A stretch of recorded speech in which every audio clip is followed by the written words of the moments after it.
Hi friends, வணக்கம். எப்படி இருக்கீங்க? ரொம்ப ஹாப்பி. ஒரு குட்டி கேப்புக்கு அப்புறமா நம்ம இன்னைக்கு ஒரு vlog. என்ன vlog? எதனால நடுவுல vlog வரல அப்படினு பாத்தீங்கன்னா, எனக்கு ரொம்ப உடம்பு சரியில்லை. அதுல இருந்து ரெக்கவரி ஆகி இப்போதான் ஒரு 80% வந்திருக்கேன்.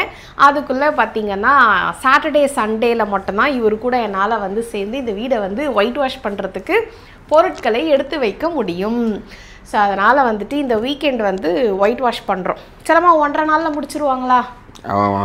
ஆளுங்க வந்தாதான் தெரியும். ஹலோ ஃப்ரெண்ட்ஸ், ரொம்ப ஹாப்பி. நான் கேமராக்கு பின்னாடி இருக்கேன், உங்களை பார்க்க முடியல. எப்போ சான்ஸ் கிடைக்குதோ அப்போ வந்து நான் பார்க்குறேன்.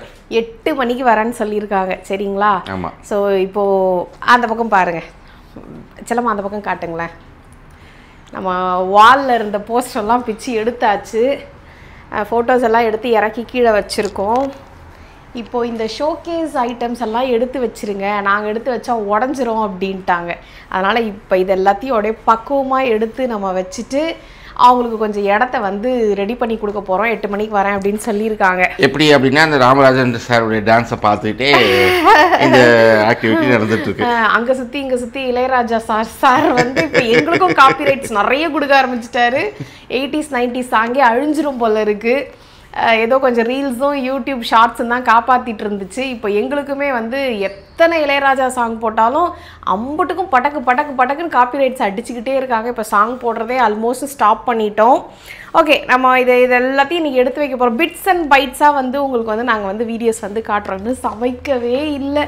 நான் இதுக்கு இடையில எப்படி சமைச்சு எப்படி சாப்பிட்டு என்ன பண்ண போகிறோம் அப்படின்னு தெரியல.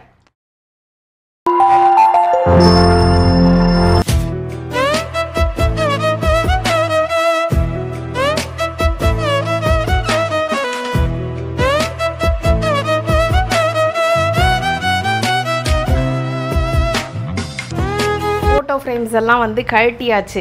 நிறைய பேருக்கு டிக்டாக்லேருந்து பார்க்கும்போதுலேருந்து ஒரு டவுட், உங்களுக்கு ஒரு பொண்ணு இருக்குது ஆனால் நீங்கள் உங்கள் பொண்ணை காட்டவே மாட்டேங்கிறீங்க, பையனை மட்டும் தான் வீடியோவில் காட்டுறீங்க அப்படின்னு. சோஷியல் மீடியாவில் பொண்ணுலாம் காட்ட மாட்டோம்.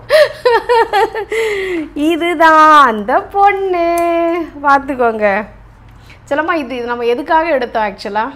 இது எதுக்கோசம் எடுத்தோம்னா, அச்சுக்கு வந்து ஒரு ஃபேன்சி ட்ரெஸ் காம்படிஷன் ஸ்கூல் படிக்கும்போது அப்போ வந்து அவனுக்கு அந்த கவுன் ட்ரெஸ்ஸை போட்டுட்டு அந்த ப்ரோக்ராம் முடிஞ்சுது. நம்ம ஞாபகம் இருக்கா, பழைய வீட்டுக்கு பக்கத்தில் ஒரு ஸ்டுடியோ இருந்தது. அந்த ஸ்டுடியோவில் போய் அச்சுக்கு ஃபோட்டோ எடுக்கலான்னு போனோம். ஃபோட்டோ எடுத்துட்டு நாங்கள் வந்துட்டோம். அப்புறம் 2 days கழிச்சு பார்த்தா அந்த ஸ்டுடியோவை சுற்றி வளைச்சி இவனோட ஃப்ரேம் போட்டு மாட்டி வச்சு தொங்கியிருந்தாங்க ஃபோட்டோவை. அதை பார்த்தோன்னே எங்களுக்கு ஆசையாயிடுச்சு. ஆஹா, அஸ்வின் ஃபோட்டோ ஸ்டுடியோவில் மாட்டிருக்காங்கன்னு சொல்லிட்டு அவங்ககிட்ட சொல்லி ஒரு ஃபோட்டோ எடிட் பண்ணி ஃப்ரேம் போட்டு கொடுத்தான். ஆமாம், ஸ்டுடியோ ஃபுல்லாக அஸ்வினோட ஃபோட்டோ இருக்கும். எப்போ போனாலும் அதை பார்த்துக்கிட்டே வருவோம். அப்படியே பயங்கர ப்ரைடு மூமெண்ட்டாக இருந்தது. ஸோ அதனால் இதை ஃப்ரேம் பண்ணி மாட்டிட்டேன். ஆரம்பத்தில் அவனும் அக்செப்ட் பண்ணிட்டான். நாள் ஆக ஆக என்ன ஆயிடுச்சுன்னா, அவனுக்கு ஒரு கேர்ள் வேஷம் போட்டிருக்கோம் அப்படிங்கிறத வந்து எல்லாரும் பொண்ணுன்னு சொல்லுவோம். அவனுக்கு ஒரு மாதிரி ஆயிடுச்சு. இல்லை கலட்டுங்க அப்படின்னா, அப்படியே போட முடியாது, என் ஆசைக்காக எடுத்த ஃபோட்டோ நான் இதை மாட்டி தான் வைப்பேன்னு சொல்லிட்டு நான் இதை கழட்டாமலே விட்டுட்டேன். இங்கே பாருங்களேன், ஒயிட் வாஷ் பண்ணுறதுக்கு எல்லாத்தையும் க்ளீன் பண்ணிகிட்டு இருந்தேன்னா, இந்த கப்பில் அஸ்வின் ஃபோட்டோ இருக்கேன்னு நினைக்காதீங்க. இங்கே பாருங்கள், கப்பு ஃபுல்லாக ஒரு சீசனில் ஐயோயோயோ இந்த அஸ்வினோட இந்த டாய் கிரேஸ் இருக்குது பார்த்தீங்களா? இந்த டாய் எல்லாம் வாங்கின காசுக்கு ஒரு வீடே வாங்கியிருக்கலாம். அவ்வளோ டாய்ஸ் வாங்குவான் அச்சு. ஏன்னா டாய்ஸ் வாங்குறது எல்லாமே பயங்கர எக்ஸ்பென்சிவ், எல்லாமே ரொம்ப எக்ஸ்பென்சிவாக இருக்கும். ஒரு டாய்ஸும் பார்த்தீங்கன்னா பிராண்டட் தான் எல்லாமே. இந்த ஊரில் ஒன்றும் பண்ண முடியாது. நீங்கள் எந்த பக்கம் திரும்பினாலும் டாய்ஸை வந்து ஃபோக்கஸ் பண்ணி வச்சுருப்பாங்க. குழந்தைங்க ஆட்டோமேட்டிக்காக பில்லிங் கவுண்டரில் போனீங்கன்னு வச்சுக்கோங்களேன், இவ்வளோ வச்சுருப்பாங்க. அபுதாபியில் துபாயில் இருக்கிறவங்க எல்லாருக்கும் இது தெரியும். ஒன்றும் பசங்கிட்ட எஸ்கேப்பே ஆக முடியாது. இதெல்லாம் என்கிட்ட வந்து சொல்லியிருக்கான், பத்திரமா எடுத்து வைங்க, ஒன்று கூட மிஸ் ஆகக்கூடாது அப்படின்னு இருக்கான். அதனால் சேஃபாக எல்லாத்தையும் அச்சுது எடுத்து வச்சுருக்கேன். எந்த சேஃப் பண்ணுறனோ இல்லையோ அதை தான் பண்ணிகிட்ருக்கேன். சரி, ஓகேங்க, இன்னும் நமக்கு நிறைய வேலை இருக்குது. இங்கே கட் பண்ணுவோம், அடுத்து ஓப்பன் பண்ணுவோம். எங்களால் முடிஞ்ச அளவுக்கு சில திங்ஸ் எல்லாம் எடுத்து வச்சோமா. 8 மணிக்கு வரேன்னு சொன்னவங்க 8:30 மணி போல் வந்துட்டாங்க. 2 பெயிண்டர்ஸ் மட்டும் வந்திருந்தாங்க. ஒரு 8:30க்கு ஸ்டார்ட் பண்ணாங்க. இன் பிட்வீன் ஒரு 1 hour லன்ச் பிரேக் போயிட்டு வந்தாங்க. அதோட ஈவினிங் பார்த்திங்கன்னா அரவுண்ட் ஒரு 4-4:30க்கெல்லாம் வந்து முடிச்சிட்டாங்க. ஏன்னா மொத்தமே ஒரு 3 ரூம் தான், 2 பெட்ரூமு ஒரு ஹாலு. நமக்கு கிச்சன் கிடையாது, ஃபுல்லாகவே டைல்ஸு. மொத்தமாகவே வந்து பார்த்திங்கன்னா அரவுண்ட் ஒரு 6 ஹவர்ஸ்க்குள்ளேயே எல்லாமே முடிச்சிட்டாங்க. 1 டே ஒர்க்கு தான் இது. வந்து நம்ம கேட்டோம், ரெக்வஸ்ட் பண்ணோம் அப்படின்னா நமக்கு வந்து பில்டிங்லேயே வந்து அரேஞ்ச் பண்ணி கொடுப்பாங்க. ஸோ பெயிண்டிங் எல்லாமே நம்ம வந்து என்ன பிளான் பண்ணோம், ஒயிட் அடிக்கலாமா ஹாஃப் ஒயிட் அடிக்கலாமான்னு பிளான் பண்ணோம். ஸோ அவங்களாவே டிசைட் பண்ணிட்டாங்க. சீலிங்கெல்லாம் வந்து ஒயிட் கொடுத்துட்டு மற்றபடி வாலுக்கெல்லாம் பார்த்திங்கன்னா ஹாஃப் ஒயிட் கொடுத்துட்டாங்க. கம்ப்ளீட்டாக அவங்களே பார்த்திங்கன்னா எல்லாத்தையும் கவர் பண்ணிடுறாங்க. ஒரு பெரிய டிரான்ஸ்பரண்ட் ஷீட் எடுத்துகிட்டு வந்து எல்லாத்து மேலேயும் போட்டு கவர் பண்ணிடுறாங்க. ஃபஸ்ட்டு கவர் பண்ணிவிட்டு அப்படியே அந்த ரோலான் வச்சு பெயிண்ட் பண்ணிடுறாங்க. டக்கு டக்கு டக்குன்னு முடிச்சிட்டாங்க. எடுத்து வச்சு பண்ணுறது மட்டும்தான் அவங்க வேலை. மற்றபடி அடித்து முடிச்சதுக்கப்புறமா அதெல்லாம் ஏற கட்டுறது நம்மளோட வேலை. நேற்று சண்டே ஃபுல்லாக வீடியோ வராதப்பவே வந்து உங்களுக்கு தெரிஞ்சிருக்கும். ஏன்னா நம்ம இந்த ப்ராசஸை வந்து சாட்டர்டே சண்டே அப்படின்னு பிளான் பண்ணிட்டோம். ஸோ அதனால் சாட்டர்டே ஃபுல்லாகவே பார்த்திங்கன்னா பெயிண்டிங்லேயே போயிடுச்சு. சண்டே ஃபுல்லாகவே வந்து கொஞ்சம் கொஞ்சமாக திங்ஸ் எல்லாம் எடுத்து வச்சுக்கிட்டே இருக்கோம். இன்னும் எடுத்து வச்சுக்கிட்டே இருக்கோம், முடிக்கலை. எது வேணும் எது வேணாம் அப்படிங்கிறதெல்லாம் டிசைட் பண்ணி வேணாங்கிறதெல்லாம் தூக்கி வெளியில் வச்சுட்டு திங்ஸ் எல்லாம் அரேஞ்ச் பண்ணிகிட்ருக்கோம். இருக்கிறதுலே நமக்கு பெரிய வேலைன்னு பார்த்திங்கன்னா இந்த ஹால் தாங்க. பார்த்தாலே வந்து அப்படியே இந்த சந்திரமுகி பங்களாவில் கேட்டை பார்த்தாலே பயமாக இருக்குது முருகேசா அப்படின்ற மாதிரி அந்த லெவலுக்கு நம்மளை பயமுறுத்துகிற ஒரு ஸ்பாட் அப்படின்னா இந்த ஹால் தாங்க. ஓகே, எல்லாத்தையும் எடுத்து வச்சு அரேஞ்ச் பண்ணிட்டாங்க. ஆனால் சாமி மாடத்தை மட்டும் அவங்க ரிமூவ் பண்ணலை. ஏன்னா அது ஒரு பெரிய ப்ராசஸ்ஸு. நம்ம நல்லா ஏகப்பட்ட ஸ்க்ரூலாம் போட்டு டைட் பண்ணி வச்சுருக்கோம். அதனால் அதை நம்ம வந்து டிஸ்டர்ப் பண்ண வேண்டாம், அதனால் அது அப்படியே இருக்கட்டும் அப்படின்ட்டாங்க. இங்கே பார்த்திங்களா, இது வந்து பிஃபோரு எல்லாம் ஒயிட் வாஷ்லாம் முடிஞ்சதுக்கப்புறம் இந்த இடத்த நான் க்ளீன் பண்ணிட்டேன். ஏன்னா கிட்டத்தட்ட ஒரு எத்தனை வருஷம் செல்லம்மா? 18 வருஷம். 18 வருஷம் இல்லை செல்லம்மா, இது வந்து அஸ்வின் 7th படிக்கும்போது வாங்கின கபர்டு இல்லையா?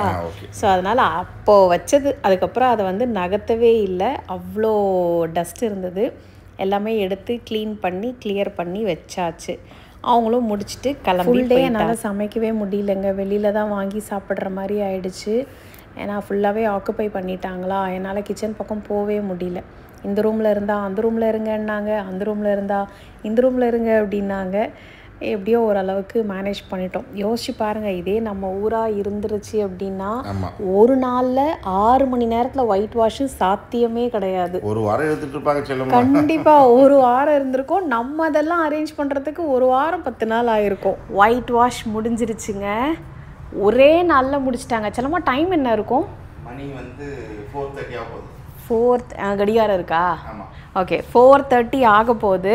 காலையில் ஒரு 8:30 மணிக்கு ஆரம்பித்தாங்க. ஈவினிங் 4:30க்கெலாம் முடிச்சிட்டாங்க. அவர் வந்து சொல்லிட்டு போகிறாரு, இந்த பில்டிங்லேயே எவ்வளோ வீட்டுக்கு நான் ஒயிட் வாஷ் பண்ணியிருக்கேம்மா, உங்கள் வீட்டில் மட்டும்தான் கம்மி திங்ஸ்ன்னு சொல்லியிருக்காங்க. இந்த ஒட்டுமொத்த பில்டிங்லே என் வீட்டில் மட்டும்தான் கம்மியான திங்ஸ். அண்ட் இன்னொரு ரிவார்டு கொடுத்துட்டு போனார். என்ன தெரியுமா? நம்மளும் இந்த பில்டிங்கில் இன்னொருத்தவங்களும் சொன்னாங்க, 2 பேர் மட்டும் தான் வீடை நீட்டாக வச்சுருக்கீங்கன்னு சொன்னாங்க. ஓகேவா? இந்த பூஜை மாடத்துக்கு மேலே தாங்க ஒரு 3 கோட் 4 கோட் அடித்தாங்க. ஏன்னா அந்தளவுக்கு நம்ம ஆள் வந்து கற்பூரம் ஏற்றி ஒரு வழி செஞ்சு வச்சுருந்தாரு. இப்போ பார்த்தீங்கன்னா சீலிங்கில் ஒயிட்டு கொடுத்துருக்காங்க, வாலெல்லாம் வந்து ஹாஃப் ஒயிட்டு கொடுத்துருக்காங்க. அவரே கேட்டு போகிறாரு, இவ்வளோ ஒயிட்டில் இத்தனை வருஷமாக கண்ணு வலிக்கலையா அவங்களுக்கு அப்படின்னு கேட்டு போகிறாங்க. ஸோ முடிஞ்சது. இப்போ இதெல்லாம் ஏறக்கட்ட பார்த்துருப்பீங்க இல்லையா? மைக் இல்லை, அதனால கேட்காதுன்னு நினைக்கிறேன். இந்த இடம்லாம் ஃபுல்லாக அவ்வளோ பிளாக்காக இருக்குது. பூஜை பண்ணி ஹே செல்லமா, சூப்பர்ல, சாமி மாடத்துக்கு மேலே கூட அழகா அது எதுவும் கொடுத்துட்டு போயிருக்காங்க. This is very surprising for me. முடிஞ்சது. இப்போ இதெல்லாம் எப்படி நம்ம செட்டில் பண்ண போகிறோம் ஐயோ ஒட்டிக்க போகுது அப்படிங்கிறதான் ஒரு பிக் மில்லியன் குவெஸ்டினாக இருக்குது. பரவாயில்ல, நாங்கள் வந்து சீக்கிரம் முடிச்சிருவோம். நாளைக்கு ஒரு நாள் சண்டே லீவு இவருக்கு இருக்குது. ஸோ இவரை பிடிச்சி எவ்வளோ வேலை வாங்க முடியுமோ. நம்ம ஸ்கர்டன்லாம் கேட்டிருந்தோம்ல, எல்லாமே வந்துருச்சு. ஸோ அடி ஒன்றுனா பண்ண வேண்டியது தான். ஸோ எந்தளவுக்கு நான் ஆக்டிவாக இருக்க போகிறேன்னு எனக்கே தெரியல. ஒருவேளை நான் ஆக்டிவாக இல்லை அப்படின்னா நான் யோசிச்சுக்கோங்க, நான் வந்து இந்த வீட்டு வேலையில் தான் பிஸியாக இருக்கேன் அப்படின்னு சொல்லிட்டு முடிஞ்ச அளவுக்கு என்டர்டெயின் பண்ண பார்க்குறோம். சரிங்களா? சீக்கிரமாக வந்துடுறோம். சரி, ஓகேங்க. அடுத்து நம்ம அரேஞ்ச் பண்ணிட்டு வரலாம். சரியா? see you, bye bye, tata, take care.